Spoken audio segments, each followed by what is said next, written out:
इचलकरंजी शहरातील महापालिकेकडून राबविण्यात आलेल्या अतिक्रमण हटाव मोहिमेनंतर आज सोमवारी सायंकाळी आमदार राहुल आवाडे यांनी प्रत्यक्ष पाहणी करत कारवाईचा आढावा घेतला। यावेळी महापौर उदय धातुंडे व अन्य पदाधिकारी उपस्थित होते।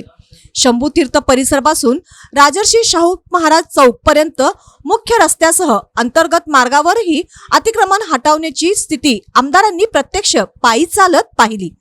यामध्ये राणीबाग, शिवतीर्थ, सोन्या मारुती मंदिर परिसर आदी भागांमध्ये जात महापालिका पदाधिकाऱ्यांकडून माहिती जाणून घेतली।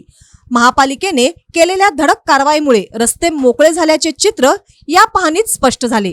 अनेक ठिकाणी वाहतुकीस अडथळा ठरणारी अतिक्रमणे हटविण्यात आल्याने नागरिकांना दिलासा मिळाल्याची प्रतिक्रिया यावेळी व्यक्त करण्यात आली।